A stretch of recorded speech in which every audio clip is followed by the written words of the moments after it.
Bonjour à tous, j'espère que vous allez bien. Bienvenue pour ce nouveau numéro du petit exo de colle, aujourd'hui numéro 99. Et pour ce numéro, je vous propose un exercice incontournable de deuxième année de classe préparatoire. Il s'agira de calculer une différentielle. Plus précisément, nous allons montrer que l'application inversion matricielle est différenciable et calculer sa différentielle. Je vous proposerai d'ailleurs en bonus de faire la même chose pour l'application qui a m associe m puissance k pour k un entier relatif. Bon ben voilà, comme je l'ai dit, c'est un exercice incontournable de deuxième année de classe préparatoire. Je pense que dès qu'on aborde le chapitre de la différenciabilité, ces exercices-là font partie des premiers exercices qu'il faut aborder impérativement et qu'il faut savoir maîtriser avant d'aller plus loin dans la théorie et voir aussi les quelques subtilités que peuvent amener les questions de calcul de différentiel. Pour la faire très rapide, dire qu'une application est différenciable, c'est dire qu'en tout point, on est capable d'approximer les points de son voisinage par une application linéaire. Donc essentiellement, ça veut dire que si je commençais à décrire l'application autour d'un point M, je pourrais dire que l'application calculée en M plus H, eh bien, ça doit être égal à l'application M plus une application linéaire dépendant de M calculée en H, plus un truc qui doit être négligeable par rapport à H. Un petit peu comme un début de développement de série de Taylor, si vous voulez, un développement même d'ordre 1, si je suis Taylor-Young. Donc, c'est vraiment dans cette optique-là que la notion de différentiabilité est apparue, et l'idée, c'est de généraliser les choses qu'on voit en une seule variable. Ici, on travaille donc avec plusieurs variables. Bien, je vais me permettre également de faire un lien avec une autre référence sur la chaîne, un autre pendant de la chaîne d'ailleurs, les compléments, et notamment le dernier numéro du complément qui est sorti sur la chaîne, en tout cas au moment où cette vidéo sortira, le complément numéro 5 où on aborde la question de la décomposition polaire qui a déjà été abordée en exercice de colle, mais ici on s'intéresse à la régularité de certaines applications liées à cette décomposition polaire. Et à travers ce complément, on a d'ailleurs montré qu'en fait, cette application-là est un C infini difféomorphisme. Qu'est-ce que ça veut dire ce truc-là? Ça signifie en fait que cette application-là, elle est C infini, qu'elle admet une réciproque qui est clairement elle-même, et que de plus, cette réciproque est C infini également. Donc en fait, il faut que ce soit dans les deux sens. Là, ici, pour la réciproque et l'application qu'on regarde elle-même, bon bah là, c'est un peu la même chose des deux côtés. Il n'y a pas de grande difficulté. Mais un truc intéressant à noter, c'est que pour démontrer que cette application est un C infini difféomorphisme, on passe par l'application du théorème d'inversion globale. Donc c'est un gros théorème qui est un peu hors programme par rapport à la classe préparatoire, mais qui, je pense, vaut son pesant d'or. Notamment donc quand il s'agit de faire des applications à plusieurs variables, c'est vrai que c'est un théorème qu'on peut utiliser à tour de bras pour essayer de démontrer des régularités sur les applications. Donc je vous inviterai à aller jeter un coup d'œil au complément numéro 5 pour éventuellement en savoir plus d'ailleurs sur l'application que je mentionne, qui était étudiée à travers la décomposition polaire. Et puis pour rejeter un coup d'œil également à cette question de montrer que l'application inversion matricielle est en fait un C infini difféomorphisme. Mais à travers ce complément numéro 5, à un moment donné, j'ai balancé un résultat qui était de calculer la différentielle de cette fonction en fait. Et je ne l'ai pas fait en fait. J'ai promis que je le ferai à travers un exercice. Bon voilà, la promesse est donc tenue. Aujourd'hui, on va attaquer cet exercice de calcul de différentielle de l'inverse matricielle. Voilà, je pense ne pas avoir d'autres choses à ajouter autour de cet exercice. Exercice assez élémentaire, on peut l'admettre, mais je pense que c'est un exercice vraiment incontournable et c'est pour ça, encore une fois, que je vous le propose aujourd'hui. Donc, je vous invite dès maintenant à faire une pause sur la vidéo pour essayer de résoudre l'exercice par vous-même avant que je ne vous dise quoi que ce soit d'autre. Ok, j'espère que vous aurez essayé. Je pense que c'est vraiment un exercice important à savoir maîtriser en deuxième année de classe préparatoire. Alors, résolution. Je vais commencer par justifier quelques petites choses. Ça paraît peut-être très bête, mais vu comment je l'ai posé, il y a plusieurs choses qui peuvent vous venir en tête. La première, c'est par rapport à quelle norme? Parce que bon, bah oui, pour montrer la différentiabilité, il faut avoir une question d'avoir phi de... Enfin, disons, si notre application s'appelle phi, il faudrait s'assurer qu'on ait phi de m plus h, qui est égal à phi de m, plus une application linéaire dépendant de m calculée en h, plus un petit taux de h. Mais en quel sens ce petit taux? Il faut donc définir une norme avec laquelle on va devoir travailler. Eh bien, c'est parti, munissons dans un premier temps Mn de R d'une norme d'algèbre. Alors c'est quoi une norme d'algèbre? Peut-être que vous n'avez jamais vu ce truc-là auparavant. Une norme d'algèbre, que je vais d'ailleurs noter juste double barre, comme ceci, c'est en fait la même chose qu'une norme. Donc ça veut dire que ça doit être homogène, ça va vérifier l'inégalité triangulaire, ça doit être défini positive, donc la norme de x ça doit être positif, et on doit s'assurer que la norme de x vaut 0 si et seulement si x vaut 0. Voilà, donc ça c'est les propriétés de norme. Et puis, en plus, pour être une norme d'algèbre, il faut s'assurer, et ici c'est pour les matrices, hein, et ça marche pour n'importe quelle algèbre en fait, il faut s'assurer que si je m'amuse à faire le produit de deux matrices et que je regarde la norme du produit, eh bien ça va être majoré par le produit des normes. Donc autrement dit, demander à ce qu'on ait une norme d'algèbre, c'est aussi demander, en plus d'avoir une norme, que la norme de A fois B soit inférieure ou égale à la norme de A fois la norme de B. La question que vous pourriez me poser, c'est est-ce que ça existe ce truc-là? Et la réponse que je peux vous donner, c'est oui, ça existe. Et on a vu déjà un exemple à travers un autre exode-call, un autre petit exode-call, le petit exode-call numéro 26. On abordait un exercice autour de la norme subordonnée.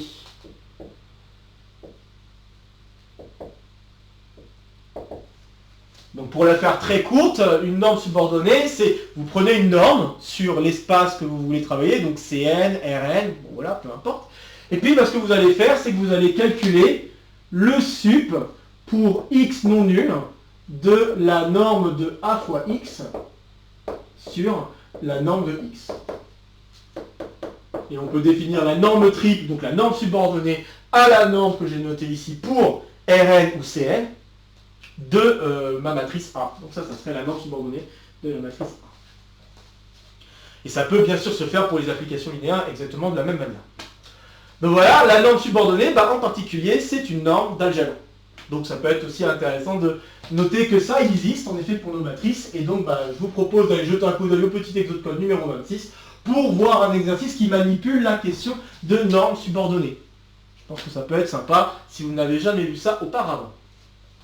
Voilà, donc la première question concernant la norme est réglée, on va dire, même si bon, c'était pas une question si difficile que ça. Mais une deuxième question peut-être un peu plus importante, c'est est-ce que ça fait sens de calculer la différentielle d'une application sur GLM de R? Car vous pourriez me dire, oui, mais bon, généralement quand on veut calculer la différentielle d'une application, il vaut mieux travailler peut-être sur un espace plus agréable, comme un espace vectoriel ou un truc comme ça. Là, GLM de R, on a enlevé des éléments à notre ensemble des matrices de R de R, de coefficient réel, je veux dire. Donc, il y a des choses qui peuvent manquer, et ça peut donner l'impression qu'on ne puisse pas vraiment calculer le différentiel pour notre application 1, que ça pourrait ne pas faire sens. Et en fait, le truc qui permet de dire que ça va faire sens, c'est le fait que GLM de R soit un ouvert. Et donc le fait que GLM de R soit un ouvert, ça implique que pour n'importe quel point dans GLM de R, il existe un voisinage autour de ce point, tel que tout ce voisinage, ouvert encore une fois, est inclus dans GLM de R. Ce qui fait que pour les calculs qui vont suivre de différentiel, ça va faire donc totalement sens puisqu'on va pouvoir s'assurer qu'il existe une boule centrée au point qu'on veut, GLM de R, de rayon strictement positif, tel que cette boule ouverte est inclus dans GLM de R. Donc ça va faire totalement sens. Donc le point important ici, c'est vraiment de constater que l'espace dans lequel on est en train de travailler pour calculer la différentielle, il est ouvert, cet espace. Donc ça implique qu'on va pouvoir, calcul de différentiel,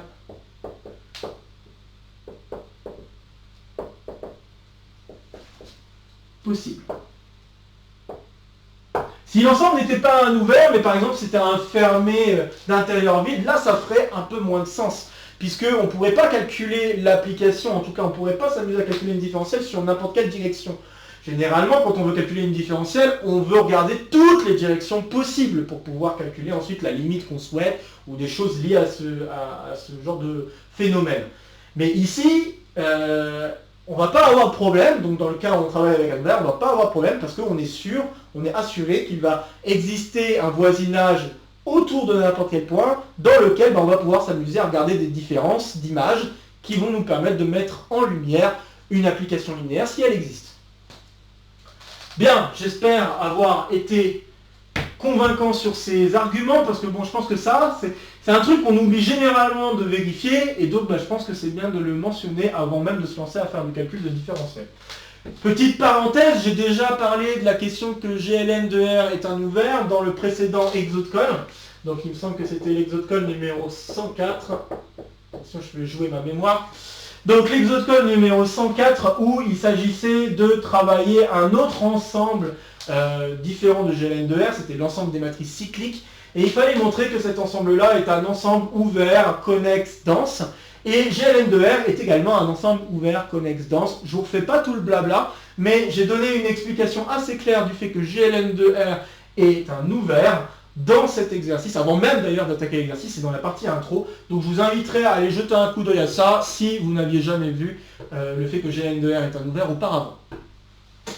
Bien, maintenant que ceci est dit, on va pouvoir se lancer à montrer que l'application est différenciable. Et pour cela, on va en fait utiliser la formule théorique du calcul d'inverse matricielle. En effet, pour M dans GLN de R, on constatera que l'inverse matricielle peut se réécrire transposée de la comatrice de M sur le déterminant de M. Et là, je vais faire quelque chose qui vous parlera sans doute, exactement comme on fait pour montrer qu'une application est continue quand on travaille de R vers R, ou dérivable quand on travaille avec des fonctions de R vers R.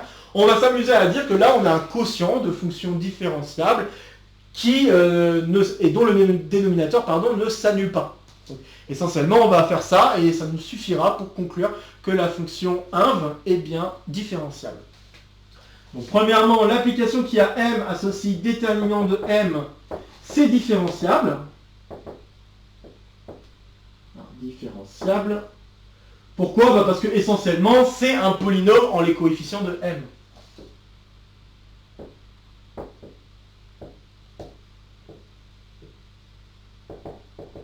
Donc c'est polynomial en les coefficients de M. Donc bon, vous avez une fonction qui à M associe un nombre réel qui s'écrit en fait de manière polynomiale par rapport au coefficient de M. Donc bon, ça va, c'est assez clair que ça va être différentiable. Pas de problème. D'ailleurs, petite chose rigolote, je vous inviterai, si vous le souhaitez, à vous amuser à calculer la différentielle du déterminant. Voilà, hein, je pose ça là. Faites ce que bon vous semble. Bon, alors maintenant, après, on a l'application qui a M associe comatrice de M. Et pour calculer une comatrice, qu'est-ce qu'on doit faire? Eh bien, on doit justement calculer des déterminants sur des sous-matrices de la matrice M, ce qu'on appelle des mineurs, où on enlève une colonne et une ligne de la matrice, puis on calcule le déterminant de la matrice obtenue. Donc en fait, il y a une question d'une projection tout à fait linéaire, donc une application linéaire, on est content, c'est continu, et d'un calcul de déterminant, dont on vient de dire, il y a quelques instants, qu'elle est différentiable. Donc, c'est terminé, cette application est également différentiable. Je me permets de préciser aussi que le déterminant est non nul sur GLN de R, quand même, ça va avoir son importance. Hop. Et puis, il reste une dernière application, l'application qui à M associe la transposée de M. Bon, ça, c'est une application linéaire. Et donc, toute application linéaire est différentiable.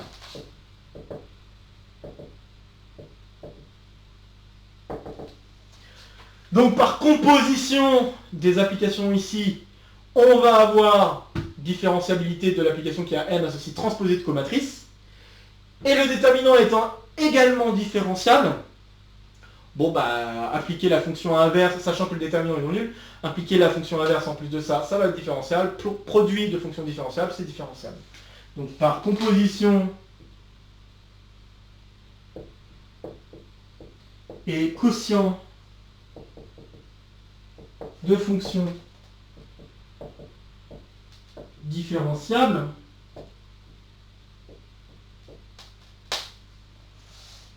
dont le dénominateur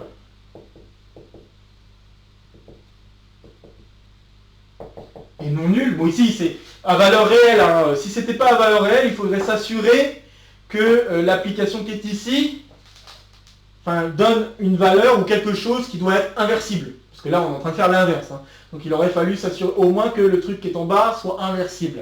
Et après, le problème avec les matrices, c'est qu'il y aurait des questions de commutativité. Donc, mon écriture sous la forme de quotient, comme je viens de le faire, ne ferait pas sens. D'accord ? Il aurait fallu préciser qu'on est en train de faire l'élément inverse de la fonction qui est ici, soit à gauche, soit à droite, s'il n'y avait pas de commutativité. Ici, comme c'est un réel, bon, j'ai pas de souci, d'accord ? Mais sachez-le qu'on ne peut pas s'amuser à mettre divisé par quelque chose, comme une fraction ici, si le truc en bas, si déjà on travaille dans un anneau qui n'est pas commutatif.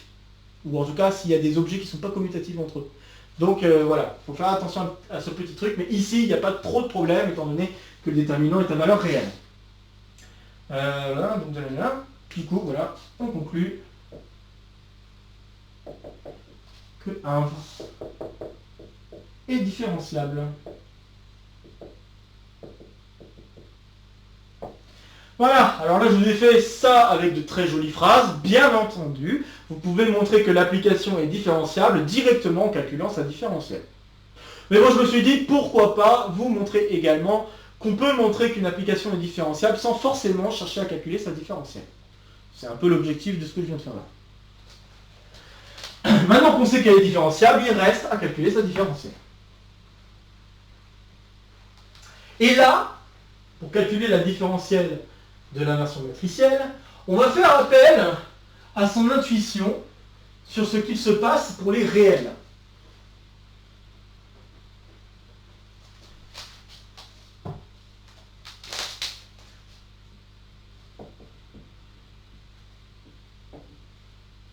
Pour les réels.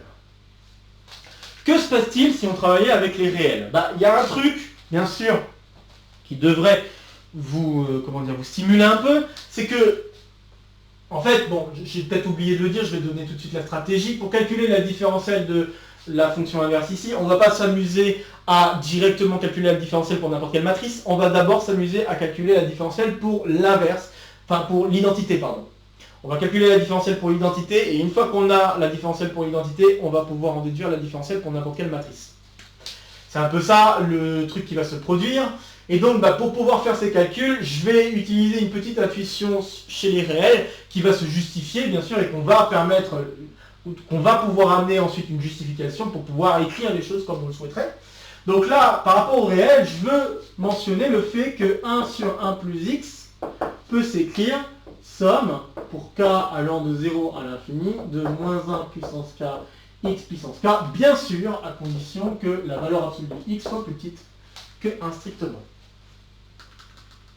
Ok ?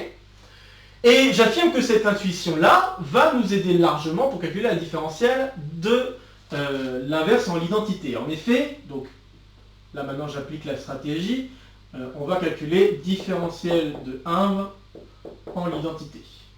C'est-à-dire qu'on va déterminer une application linéaire, qu'on soit bien d'accord. Pour faire cela, il va falloir calculer identité plus h inverse moins identité inverse.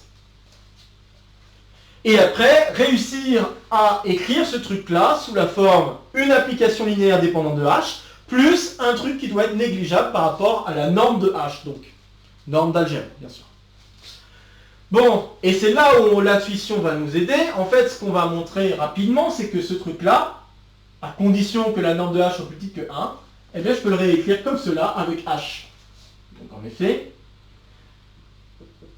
in plus h moins 1, c'est en fait égal à la somme pour k allant de 0 à l'infini de moins 1 puissance k, h puissance k, pour h dans Mn de R, pas forcément inversible, tel que la norme de h est plus petite que 1 strict.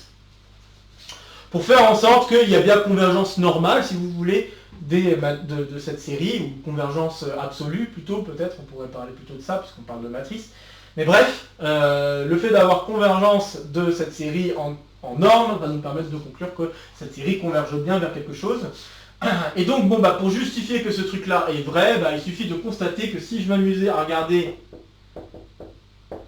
ça fois la somme partielle, eh bien, je vais trouver identité. Alors, juste que je ne me plante pas. Tac. Donc, si je prends P égale 1, je vais trouver moins H carré. Donc, normalement, je dois trouver moins 1 puissance P plus 1. C'est ça. H puissance P plus 1. Donc, série géométrique, hein, si vous voulez. Hein, c'est une formule de série géométrique hein, en soi. Donc bref, si je fais le calcul dans ce sens-là, que je pourrais bien sûr faire dans l'autre sens, puisque bien sûr il y a commutativité entre cette matrice-là qui s'écrit suivant l'identité H et cette matrice-là qui s'écrit aussi suivant l'identité H. Donc bon, bah voilà, c'est des polynômes en H, donc bien sûr ça commute. Et bon, on peut constater que quand P tend vers l'infini, ça tend vers 0 ce truc-là, puisque en norme, ça va tendre vers 0. Et donc, conclusion, en effet, si P tend vers l'infini, cette série étant convergente, eh bien, on va avoir ça fois ce truc-là qui vaut bien l'identité. Donc, c'est terminé. On a bien la possibilité d'écrire IN plus H inverse comme étant cette série-là. Et ça vient de l'intuition qui est ici. Ok? Alors, maintenant qu'on a ça, je vais me permettre d'effacer un petit peu et de continuer mon calcul. Je vais même effacer tout ça. Encore une fois, n'hésitez pas à faire des pauses ou à faire demi-tour sur la vidéo s'il y a des choses pas claires que vous voulez revoir. Hein. Encore une fois, c'est fait pour ça, le support vidéo. Donc maintenant, si j'applique la formule que j'ai mentionnée il y a quelques instants, on va pouvoir écrire somme pour k allant de 0 à l'infini, moins 1 puissance k, h puissance k, moins identité. Puisque l'inverse de l'identité, bien sûr, c'est l'identité. En k égale 0, j'ai donc identité moins identité, ça dégage. Après, je vais avoir moins h. Puis ensuite, bah, je peux mettre h carré en facteur, et je vais retrouver la même somme. Moins 1 puissance k, h, k. En effet, en mettant le h carré en facteur, parce que normalement je devrais avoir un h2, puis moins h3, etc. Bon, bah, vous mettez h2 en facteur, et je vais trouver en effet identité, moins h, plus h2, etc. Donc la même somme que ce que j'avais au départ. Bon, maintenant, il semblerait que ce truc-là soit le bon candidat pour être notre différentiel. Pour s'assurer que cela est vrai, il faut montrer alors que ce truc-là est un petit taux de norme de h quand h tend vers 0. Alors pour cela, je vais d'abord borner ce truc-là, puis une fois qu'on aura borné ce truc-là, on va pouvoir utiliser ce h carré pour conclure. Donc pour borner ce truc-là, je vais devoir demander un truc un petit peu plus fort que juste... Parce que pour l'instant, pour pouvoir passer ici, on a supposé que la norme de h était plus petite que 1 strict. Mais maintenant, je vais supposer un tout petit peu plus fort pour pouvoir conclure que ce truc-là converge. Je vais supposer que la norme de h est plus petite que 1,5. Pas de problème, je peux choisir n'importe quel voisinage. Si déjà pour un voisinage ça marchait, je peux prendre un voisinage plus petit, ça pose pas de problème. Donc là, je propose de regarder plutôt ce voisinage-là. Et pour ce voisinage-là, bah là j'ai norme de la somme pour k allant de 0 à l'infini de moins 1 puissance k hk, qui est donc inférieur ou égal par inégalité triangulaire à la même série de normes de h à la puissance k, donc le norme de h puissance k, comme ceci. Et puis après, comme je sais que la norme avec laquelle je suis en train de bosser est une norme d'algèbre, c'est là où ça a son importance.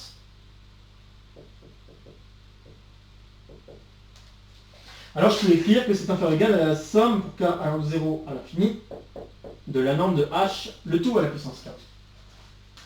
Et puis ça je sais le calculer, c'est une série géométrique, hein, donc je vais jusqu'au bout. Ici je vais avoir 1 sur 1 moins norme de h.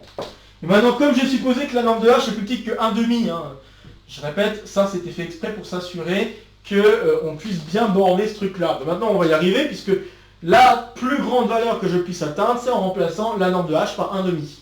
Qui fait que ceci est inférieur ou égal à 1 moins 1,5 en inverse. 1 moins 1,5 ça fait 1,5, l'inverse d'1,5 c'est donc 2. du pi. Donc la condition qu'on a posée là permet d'avoir une bornitude finale sur notre série. D'accord? Maintenant que j'ai dit ça, on va pouvoir conclure alors que norme de h carré fois la somme. Hein. Et ça c'est inférieur ou égal par propriété de norme d'algèbre à la norme de h au carré fois 2. Puisqu'après on se retrouve avec la norme de ce truc-là, et la norme de ce truc-là, on a dit qu'il était inférieur ou égal à 2. Et donc bah, c'est bien un petit taux, ce que je viens d'obtenir, c'est bien un petit taux de norme de h quand h tend vers 0. Donc c'est gagné, j'ai bien un truc qui est linéaire, hein, l'application qui a h, si moins h, c'est bien une application linéaire, et puis plus un truc qui est négligeable par rapport à la norme de h, quand h tend vers 0. Donc c'est gagné, l'application est bien différenciable en identité, alors je vais peut-être effacer la référence, cette application est donc différenciable en identité, et cette différentielle c'est donc moins h.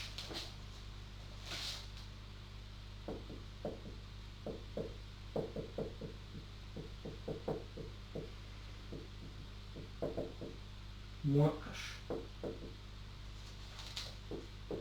Et maintenant, comme c'est une application linéaire, elle n'est pas que définie au voisinage de l'identité, elle est définie partout. Donc rien ne m'empêche maintenant, si je le souhaite, de définir ma différentielle partout.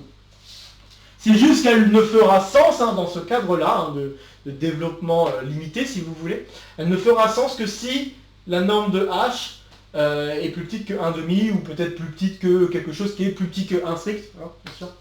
Mais voilà. Tout ça pour dire que il n'y a pas de problème à définir une application linéaire sur tout un espace, même si nos calculs nous ont mené à imposer une condition sur h pour que le tout fasse sens.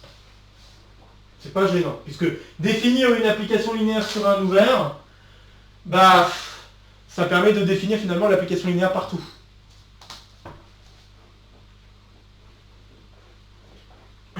Je précise un petit peu, sur un ouvert, alors, c'est vrai que ça serait une question à se poser d'ailleurs, mais je pense que ça doit être vrai, mais sinon ici c'est surtout un ouvert centré en 0.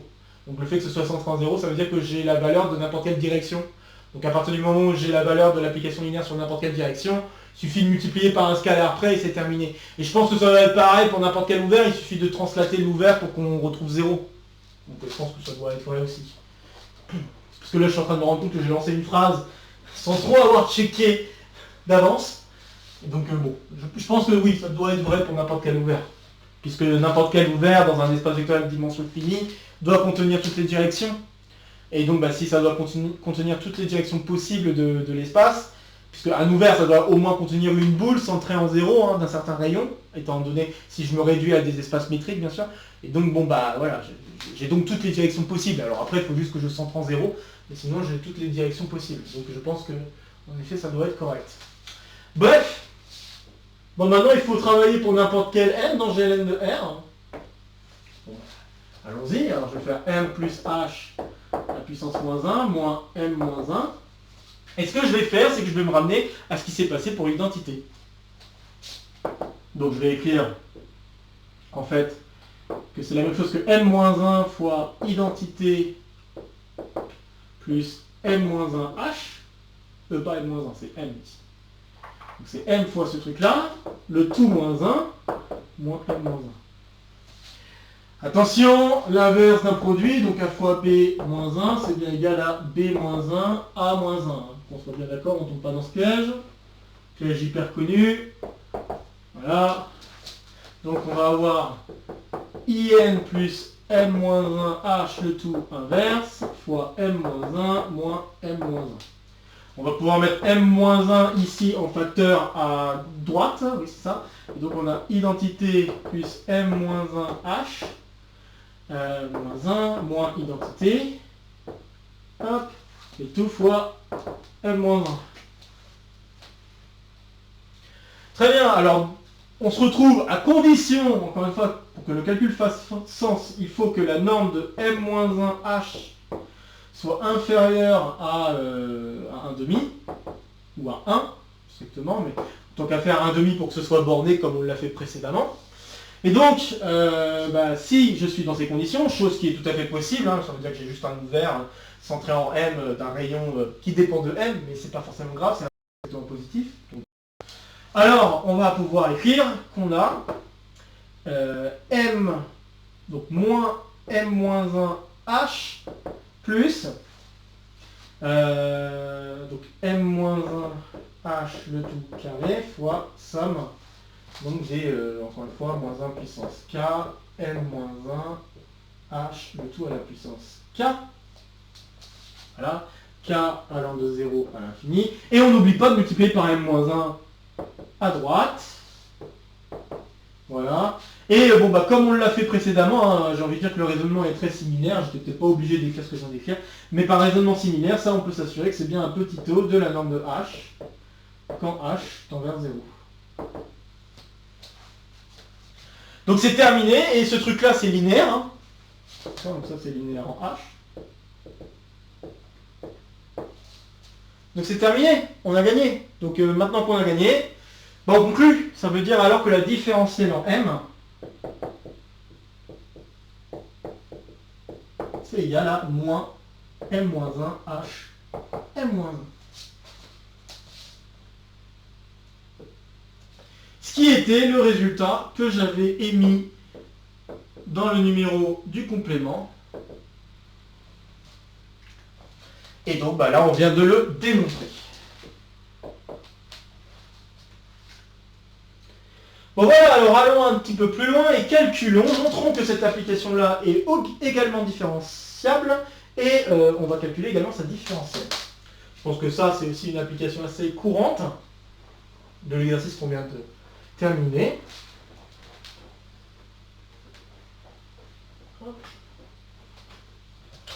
Donc, parti pour le bonus.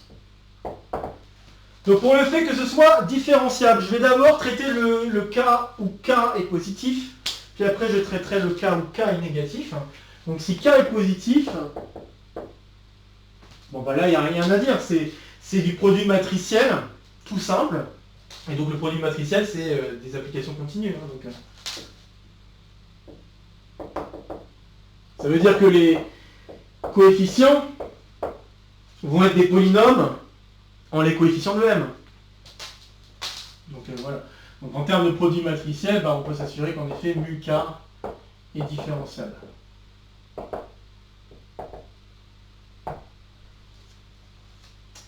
Bien.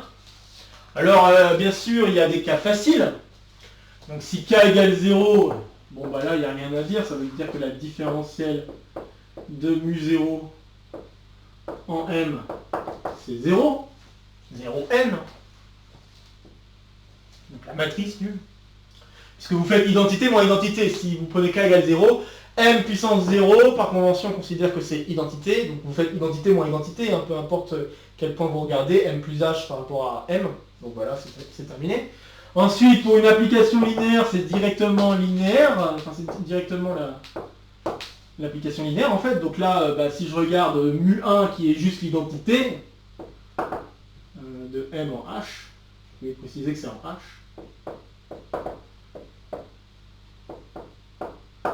Là aussi, ça va être simple, ça va être H. Donc c'est l'identité aussi. Et là où ça va commencer à se corser, comme dirait Napoléon, c'est si je prends K plus grand que 2. Alors, qu'en est-il si K est plus grand que 2? Alors, il faut réfléchir un petit peu à comment je développerai le produit, puisque la grosse difficulté, puisque le calcul important pour la différentielle, c'est ce calcul-là.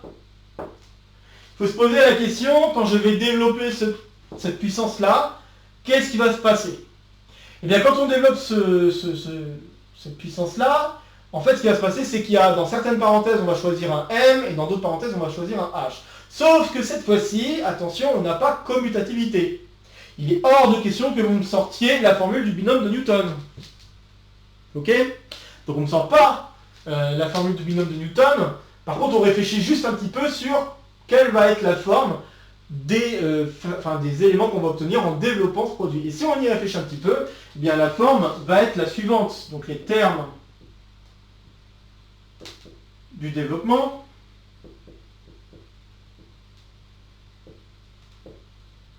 Ça va être des trucs de la forme. Ben, je vais avoir m puissance, disons, A1, H, m puissance A2, H, etc. jusqu'à m puissance je sais pas, A4 ou à L, disons. Ok. Avec A1 plus A2 plus blabla plus AL qui doit être égal à, bah, il faut que la somme, donc là il y a si on compte bien, il faut faire attention, il y aura L-1 H qui apparaissent, donc le reste ça doit être K moins L plus 1 élément, donc on va voir K moins L plus 1. Donc les autres puissances de M qui doivent apparaître, ça doit être des trucs comme ça, K moins L plus 1, et il faut juste choisir l'emplacement des H dans ce produit. Sachant que là, vous n'avez pas le droit de commuter l'emplacement des H. Donc voilà à quoi va ressembler les termes de ma somme, sachant que vous allez devoir jouer avec la valeur de L qui peut bouger, allant donc de 0 jusqu'à, alors peut-être pas 0, mais de 1 plutôt. Est-ce que c'est... Alors je suis en train de me poser la question. Si j'ai pas fait une bêtise, peut-être que c'est jusqu'à moins L que je veux. Ouais. Parce que... Attends. Petite réflexion. Oui, non, c'est bien L plus 1. C'est juste qu'il y a L plus... Bah, c'est juste qu'il y a L moins 1 facteur. Bon, j'ai peut-être mal écrit ce que je voulais, mais c'est pas grave. Il y a L moins 1 facteur H dans ce que j'ai écrit. D'accord. Bon, c'est juste un petit souci d'indice, mais donc vous pouvez faire le calcul pour L allant donc de 1 du coup, de 1 jusqu'à K. Même jusqu'à K plus 1 en fait. Voilà. Bien, donc maintenant que j'ai dit ça, on est content. Et donc maintenant qu'on sait à quoi ressemblent tous les termes de ce développement, ceux qui vont nous intéresser, c'est ceux pour lesquels on va avoir linéarité pour H. Et donc c'est ceux pour lesquels on n'a qu'un seul facteur H en fait. Et donc si on développe ce truc là, et qu'on s'intéresse juste à la partie linéaire, on va trouver somme, qu'on ne fasse pas de bêtises, pour J allant donc de 0, alors je ne sais pas si ça va être jusqu'à K, je crois que ça va être jusqu'à K moins 1. On va faire M puissance J, H, M puissance, alors K, il faut juste faire un peu gaffe là, je veux que la somme fasse K moins 1, donc j'ai K moins 1 moins J. Voilà. Donc je vais avoir des trucs comme ça qui vont apparaître pour la partie linéaire. Ça veut dire qu'il n'y a qu'un seul H que j'ai choisi dans mon développement du produit. Et puis après, tout le reste, ça va être des petits taux de normes de H. Puisqu'il va y avoir au minimum 2 H dans le produit, et par norme d'algèbre, ça va être inférieur à la norme de H carré. Fois la norme de M à la puissance correspondante. Donc, bon, bref, je ne vais pas faire tous les calculs, mais en tout cas, on peut s'assurer que tout le reste, ça va être du petit taux de la norme de H. Il n'y a pas de problème.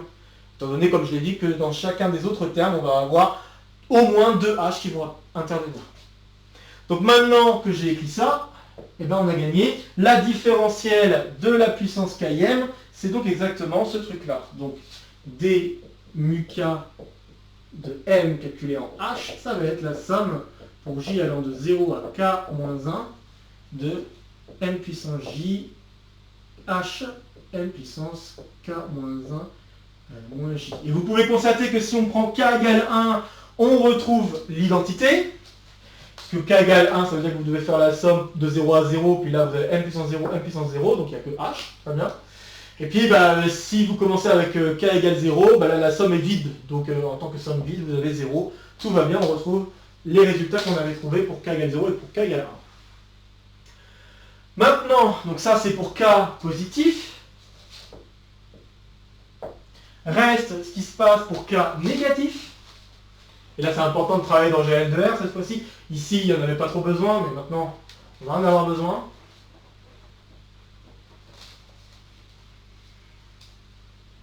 Et bien pour K négatif, on peut faire une composition de fonctions. Donc K négatif, on peut voir en fait mu K comme étant, alors il faut juste peut-être l'écrire dans le bon sens. pour qu'on puisse le faire correctement. Mais on peut l'écrire comme mu k, mu moins k rond inverse. Et comme on a montré que lui il est différenciable et que lui est différenciable, par composition, on a donc différenciabilité de la fonction mu k.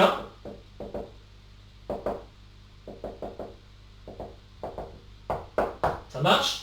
Et puis, si on veut calculer sa différentielle, on utilise la formule de composition des différentiels. Donc maintenant, si je veux calculer la différentielle de mu k, donc de mu k en m en h, alors je vais écrire qu'on est en train de faire la différentielle de la composition. Donc mu moins k rond 1. Et la différentielle d'une composition, ça va faire un petit peu comme vous pouvez le pressentir. C'est-à-dire que je vais faire ce qu'il y a dehors. Donc, par contre, attention, le produit va se faire dans un certain sens. Hein. Donc je vais avoir mu... Bon après, je ne sais pas si les deux sens vont être équivalents, mais j'ai bien peur que non. Bon, enfin bref. Donc je vais avoir différentielle de mu moins k calculé en 1 de m. C'est ça. Le tout calculé en la différentielle de 1 calculée en m en h.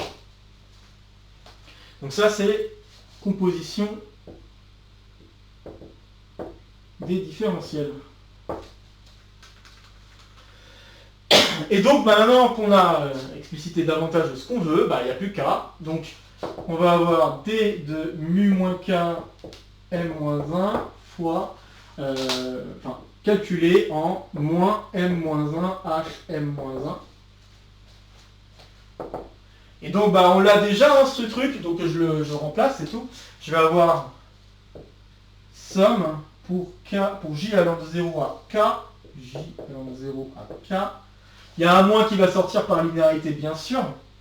m-1, donc m-1 puissance j, donc m-j, fois m-1 h m-1, fois m-k-1,